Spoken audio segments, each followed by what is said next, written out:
ఓం శ్రీ మాత్రే నమః. దైవజ్ఞాన ఛానల్కి స్వాగతం అండి. ఈరోజు ఈ వీడియోలో మనం మేషరాశి వారి గురించి తెలుసుకుందాం. రేపటి రోజు 2026 సంవత్సరం ఫిబ్రవరి 23వ తేదీ అనగా సోమవారం రోజు మేషరాశి వారికి జాతక ఫలితాల ప్రకారం అసలు ఏం జరగబోతుంది, అనుకూల సమస్యలు అననుకూల సమస్యలు ఏ విధంగా ఉండబోతున్నాయి అనే విషయాలన్నీ కూడా ఈరోజు ఈ వీడియో వివరంగా తెలుసుకుందాం. అలాగే ఈ రాశి వారికి రేపటి రోజు నుంచి ఒక బంధం వలన కొన్ని సమస్యలు రాబోతున్నాయి. ఆ బంధం ఎవరు, వీరికి ముందే తెలుసా లేకపోతే వీరి జీవిత భాగస్వామ్య అనే విషయాలన్నీ కూడా ఈరోజు ఈ వీడియోలో వివరంగా తెలుసుకుందాం. ఈ రాశివారు రేపటి రోజున చేయవలసిన పూజా విధానం, పాటించవలసిన పరిహారాలు, ఇంకా ఏ విధంగా నడుచుకోవాలి, ఏ విధంగా నడుచుకుంటే వీరికి ఆ బంధం వలన సమస్యలు అనేవి తగ్గుతాయి అనే విషయాలు తెలుసుకుందామండి. ఈ రాశివారి యొక్క గుణగణాల గురించి కూడా తెలుసుకుందాం. ఏముందిలే అని తీసిపారేయకుండా ఒక్క 10 నిమిషాలు ఈ వీడియోకి కేటాయించి చివరి వరకు చూస్తేనే మేమేం చెప్తున్నామో మీకు పూర్తిగా అర్థమవుతుంది. అలాగే ఇంకా మన ఛానల్ని ఎవరైనా సబ్స్క్రైబ్ చేసుకొని వాళ్ళు కొత్తగా చూసే వాళ్ళు ఉంటే దయచేసి సబ్స్క్రైబ్ చేసుకొని ఈ వీడియో మీకు నచ్చినట్లయితే ఓం శ్రీ మాత్రే నమః అని కామెంట్ చేసి లైక్ చేసి సపోర్ట్ చేయడం మాత్రం మర్చిపోకండి. అలాగే ఈ రాశి వారికి దేవుడు రాసిన రాతలో అయినా సరే ఏవైనా మార్పులు చేర్పులు ఉండవచ్చు, కానీ బ్రహ్మంగారి కాలజ్ఞానం ప్రకారం ఏదైతే చెప్పారో మనకి అదే జరుగుతుందనే చెప్పుకోవాలి. రేపటి రోజున ఒక బంధం వలన కొన్ని చిన్న చిన్న సమస్యలు అనేవి రాబోతున్నాయి. ఆ బంధం ఎవరు, ఏ విధంగా ఉంటారు, వారి వల్ల ఎలాంటి సమస్యలు రాబోతున్నాయి అనే విషయాలు తెలుసుకుందామండి. అలా తెలుసుకోవాలి అంటే ఈ వీడియోని మీరు చివరి వరకు చూస్తేనే మేమేం చెప్తున్నామో మీకు పూర్తిగా అర్థమవుతుంది. ఇక వివరాల్లోకి వెళ్ళిపోదాం. ఈ రాశి వారికి రేపటి రోజున అదృష్టం అనేది పట్టి పీడించబోతుందని చెప్పుకోవాలి. కాకపోతే ఒక బంధం వలన కొన్ని చిన్న చిన్న సమస్యలు అనేవి రాబోతున్నాయి.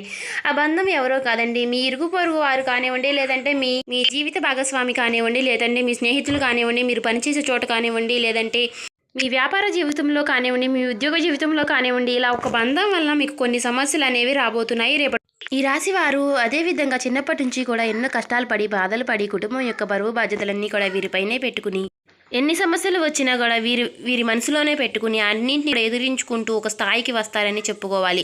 అదేవిధంగా ఎవరు ఏ సమస్యలు ఉన్నా సరే నేనున్నాను అనే భరోసా ఇస్తూ ఉంటారు, వారికి హెల్ప్ చేస్తూ ఉంటారు. వారు ఒకవేళ వీరికి ఎంత చెడు చేయాలని చూసినా కూడా వాళ్ళు ఆ సమయంలో ఎంత బాధల్లో ఉన్నా సరే నేనున్నాను అని అన్నిటినీ కూడా మర్చిపోయి భరోసా ఇస్తూ ఉంటారు. ఎంత మంచిగా అయితే ఉంటారో అంతే చెడుగా కూడా ఉంటారండి. ఎందుకంటే వీరు మంచిగా ఉన్నప్పుడు వీరికి లేకపోయినా సరే వీరిది అంటే కడుపులో తీసి పెట్టినట్టు శాస్త్రం చెప్పే ఉంది కదా, అలా విధంగా వీరికి అందరికీ కూడా హెల్ప్ చేస్తూ ఉంటారండి. కాకపోతే కోపం వస్తే మాత్రం ఎవరు ఆపలేని విధంగా కోపం వస్తుంది. కాకపోతే వీరి మనసు మాత్రం చాలా సున్నితంగా ఉంటుందండి. వీరు చాలా మంచి సున్నితమైనటువంటి మనస్తత్వాలని చెప్పుకోవాలి. అదేవిధంగా కుటుంబానికి ఎక్కువ ప్రాధాన్యతనిస్తూ ఉంటారు. కుటుంబం యొక్క సలహాలు సూచనలు విన్న తర్వాత ఏ పనైనా సరే చేయడానికి ముందుగా ఉంటారు. రేపటి రోజున ఒక బంధం వలన వీరికి కొన్ని సమస్యలు రాబోతున్నాయి. ఆ బంధం ఎవరో కాదండి, మీ యొక్క అంటే ఈ రాశి వారు స్త్రీలు కానివ్వండి, లేదంటే పురుషులు కానివ్వండి, మీ యొక్క జీవిత భాగస్వామి వైపు నుంచి కొన్ని సమస్యలు అనేవి రాబోతున్నాయండి. ఎందుకంటే వారి నుంచి సమస్యలు రాబోతున్నాయి. ఏముందిలే తెగతింపులు చేసేసుకుందాం అన్న విధంగా మాట్లాడకుండా కోపం వచ్చినా సరే అధిగమించుకుంటూ కూర్చుని నెమ్మదంగా మాట్లాడుకుంటే మాత్రం ఆ సమస్యలన్నీ కూడా సద్దుమొహం పెట్టే అవకాశాలు అయితే కనిపిస్తున్నాయండి. మీరు ముందుగానే ఏముందిలే అని ఎడమొహం పెడమొహంగా మాట్లాడుకుంటే అవి పెద్దగా గొడవలుగా మారే అవకాశాలు కూడా కనిపిస్తున్నాయి. కాకపోతే మీ జీవిత భాగస్వామి నుంచి కొన్ని వారి యొక్క ఫ్యామిలీ తరపు నుంచి వచ్చే గొడవలని కూడా చెప్పుకోవచ్చు. ఎందుకంటే మీకు ఉన్నటువంటి వివాహం దగ్గర నుంచి చిన్న చిన్న గొడవలు కూడా రేపటి రోజున మీరు అన్నీ బయటికి తీసి మాట్లాడే విధంగా ఉండబోతున్నాయనే చెప్పుకోవాలి. అలాగే ఈ రాశివారు ఎవరైతే వ్యాపారస్తులు ఉన్నారో మీ వ్యాపార జీవితంలో మీకు రేపటి రోజున బాగా కలిసి రాబోతుందనే చెప్పుకోవాలి. మీకు అనుకున్నటువంటి పనులన్నీ కూడా రేపటి రోజున పూర్తయ్యే అవకాశాలు ఉన్నాయి. నిలిచిపోయిన పనులన్నీ కూడా రేపటి రోజున మీ చేతిలోకి వచ్చే అవకాశాలు కూడా కనిపిస్తున్నాయి. ఉద్యోగస్తులు ఎవరైతే ఉన్నారో మీ ఉద్యోగ జీవితంలో రేపటి రోజున మీ పై అధికారుల నుంచి మీరు మంచి ప్రశంసలు అయితే పొందుకోబోతున్నారనే చెప్పుకోవాలి. కాకపోతే మీ తోటి ఉద్యోగస్తులు మిమ్మల్ని చూసి వారవలేని తనముతో మీ పైన చెడ్డని మోపే అవకాశాలు కూడా కనిపిస్తున్నాయి. కాకపోతే మీకు రేపటి రోజున మంచి ప్రమోషన్లు వచ్చే అవకాశాలు కూడా ఉన్నాయండి.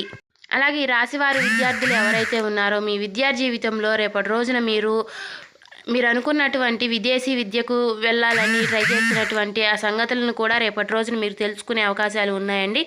కాకపోతే పోటీ పరీక్షలు రాసి ఉన్న వాటిల్లో కూడా రేపటి రోజున మీకు మంచి ప్రశంసలు అయితే పొందుకుంటారని చెప్పుకోవాలి. ఇప్పుడు రాబోయే సమయం అంతా మీకు మంచిగానే జరగబోతుందని చెప్పుకోవాలండి. ఏముందిలే ఇలానే చెప్తారని మాత్రం తీసిపారేయకండి.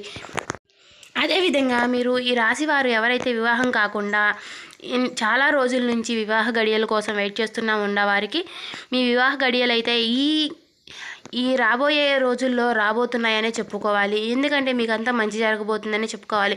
కాకపోతే చిన్న చిన్న మీకు నరదిష్టి నరఘోష సమస్యలు ఉన్నాయండి. అవన్నీ కూడా మీరు ముందుగానే తెలుసుకుని పూజలు చేసుకుంటే మాత్రం మీకు ఉన్నటువంటి సమస్యలన్నీ కూడా పోతాయి. పరిహారాలు అనేవి కొన్ని చిన్న చిన్న పరిహారాలు పాటిస్తే కనుక మీకు ఏ సమస్యలు ఉండవండి. అనారోగ్య సమస్యలతో బాధపడే వారికి కూడా అనారోగ్య సమస్యల నుంచి బయటపడే అవకాశాలు కూడా కనిపిస్తున్నాయి.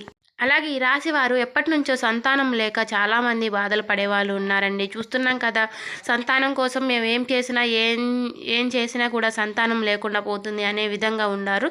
కాకపోతే మీరు చిన్న చిన్న పరిహారాలు పాటించడం వల్ల సంతాన గడియలు అనేవి రాబోతున్నాయనే చెప్పుకోవాలి. కాకపోతే మీరు కొన్ని అనారోగ్య సమస్యలతో బాధపడుతున్నారు. ముందు అనారోగ్య సమస్యలన్నీ కూడా తొలగించుకుంటే అలా జరిగే అవకాశాలు కూడా కనిపిస్తున్నాయండి. కాబట్టి సంధ్యావేళలో ఉప్పు దీపం పెట్టుకుంటూ ప్రతి శుక్రవారం కూడా లక్ష్మీదేవిని ఆరాధిస్తూ శుభమంగళవారం ఉన్నటువంటి గడియల్లో మీరు ఆ ఆంజనేయ స్వామికి పొడవాటి వస్త్రాన్ని సమర్పించి తమలపాకులతో పూజ చేసుకుని అలా ఒక 5 వారాలు గనక మీరు చేసినట్లయితే మీకు ఆంజనేయ స్వామి యొక్క అనుగ్రహం అనేది ఎల్లప్పుడూ తోడుగానే ఉంటుందండి. మీరు ఏ పని చేసినా సరే మీరు ముందడుగులో ఉంటారని చెప్పుకోవాలి. కాకపోతే మీరు ఇప్పుడు ఎన్ని కష్టాలు పడ్డా సరే మీకు ₹1 అనేది మీ చేతులు నిలవకుండా పోతుంది అంటే మాత్రం మీరు చేసేటటువంటి ఖర్చుల వల్లనేనండి. లక్ష్మీదేవికి కూడా కోపం వచ్చేసి మీరు ఇంత ఖర్చు పెడుతున్నారని నేనెందుకు అనే విధంగా ఆలోచిస్తూ ఉంటుంది. మీ దగ్గర అందుకనే రూపాయి చిల్లి గవ్వ కూడా మిగలకుండా పోతుందండి. అలాగే మీకు కుదిరినటువంటి రోజుల్లో అంటే సోమవారం మార్నింగ్ టైంలో కానీ ఈవినింగ్ టైంలో కానీ శివాలయానికి వెళ్ళి శివుడికి 11 ప్రదక్షిణలు చేసి ఓం నమ శివాయ అనే మంత్రాన్ని వీలైనన్ని సార్లు జపించుకోవడం వల్ల ఆ శివుడి యొక్క అనుగ్రహం మీకు ఎప్పుడూ తోడుగానే ఉంటుంది. అంటే మనకి ఆ దేవుడి యొక్క అనుగ్రహం ఉండడం వల్లే మనం ఏదైనా చేయగలుగుతాం. అంటే శివుడి యొక్క అనుగ్రహం లేనిది చేమైనా కుట్టదు అన్నట్టుగా దేవుడి యొక్క అనుగ్రహం ఉండడం వల్లే మనం ఏ పనులైనా చేయగలుగుతున్నామని చెప్పుకోవాలి. ఎవరైతే మాకు దిష్టి తగులుతుంది నరదిష్టి తగులుతుంది అనేవారు ఎవరైతే అంటే ఇలా సమస్యలతో బాధపడుతున్న వారు ఎవరైతే ఉన్నారో, మీరు ఏ పని చేసినా సరే పైకి రావడం లేదని అనుకునేవారు ఎవరైతే ఉన్నారో, ఒక 9 వారాలు కానివ్వండి 11 వారాలు కానివ్వండి ప్రతి శనివారము కూడా నవగ్రహాలకి నల్ల వస్త్రము నల్ల నువ్వులు బెల్లము సమర్పించి 11 ప్రదక్షిణలు చేసుకుని ఇలా ఇన్ని వారాలను చేసుకుంటూ ఉంటే మాత్రం మీకు ఖచ్చితంగా సమస్యలన్నీ కూడా తొలగిపోతాయనే చెప్పుకోవాలండి. కానీ ఒక్క మాట అండి, మనం ఏమి పని చేయకుండా మనకి చేతిలోకి డబ్బులు రావాలి, మనం సంతోషంగా ఉండాలి అనుకుంటే మాత్రం అవ్వదండి. ఏదైనా సరే మనం కష్టపడితేనే మనకి కష్ట ఫలితం అనేది మిగులుతుంది. కాబట్టి ఈ రోజుల్లో కష్టపడకుండా ఏది కూడా రాదండి. కాబట్టి అదృష్టం అనేది కూడా ఉండాలి. కాబట్టి ఇలా చిన్న చిన్న పరిహారాలు మాత్రం మీరు పాటిస్తూ ఉంటే మీకు అదృష్టం అనేది వస్తుంది, మీ కష్టానికి ఫలితం అనేది మిగులుతుందనే చెప్పుకోవాలి. అదేవిధంగా నేను ప్రతి వీడియోలో చెప్తూనే ఉన్నాం కదండి, ఆ ఎద్దు పటం ఉన్నటువంటి ఒక పటం మీ బయట గుమ్మం వైపున కుడి వైపున పెట్టుకుంటే మాత్రం ఖచ్చితంగా లక్ష్మీదేవి యొక్క రాక అనేది ఖచ్చితంగా జరుగుతుంది. మీరు నిత్యము కూడా సంధ్యావేళలో దీపం పెట్టుకోవడం వల్ల లక్ష్మీదేవి యొక్క అనుగ్రహం అనేది కలుగుతుందనే చెప్పుకోవాలి. ఇలా చేయడం వల్ల ఇంట్లో ఉన్నటువంటి చెడు శక్తులన్నీ కూడా బయటికి వెళ్ళిపోయి పాజిటివిటీ అనేది ఇంట్లోకి రావడం అనేది జరుగుతుందండి. అలాగే మనం ఇంట్లో ఉన్నటువంటి మనుషులు కూడా పాజిటివిటీ అనేది పెరుగుతుంది, నెగిటివిటీ అనేది తొలగిపోతుందండి. ఇలా చేయడం వల్ల మనకి ఏది కూడా ఉండదండి. ఏమైంది, దేవుడికి సంధ్యావేళలో దీపం పెట్టుకుంటే అంతా కూడా మంచి జరుగుతుందనే చెప్పుకోవాలి. అనారోగ్య సమస్యలు ఉంటే కూడా తొలగిపోతాయండి. మైండ్ అంతా రిలీఫ్గా అవుతుంది. మన కోసం కాకపోయినా మన పిల్లల యొక్క ఫ్యూచర్ కోసమైనా సరే ఇలా చేసుకోవడం వల్ల కొన్ని చిన్న చిన్న సమస్యలు అనేవి తొలగిపోతూ ఉంటాయండి. కానీ మీరు ఎప్పుడూ కూడా బాధపడుతూనే ఉంటారు. ఎందుకు మనం ఎన్ని చేసినా సరే ఇలా జరుగుతుంది అనే విధంగా ఆలోచిస్తూ ఉంటారు. అవన్నీ కూడా వదిలేసి మీకు ఎప్పుడూ కూడా దేవుడి యొక్క అనుగ్రహం శివుడి యొక్క అనుగ్రహం మీకు తోడుగా ఉండడం వల్లే మీకు ఎన్ని కష్టాలు వచ్చినా ఎన్ని బాధలు వచ్చినా మీరు నిలిచి ఉండగలుగుతున్నారండి. అన్నిటినీ కూడా ఎదుర్కోగలుగుతున్నారనే చెప్పుకోవాలి. కాకపోతే రేపటి రోజున మీకు ఒక బంధం వల్ల సమస్యలు ఉన్నాయి కాబట్టి అవన్నీ మీ చేతిలో ఏనండి.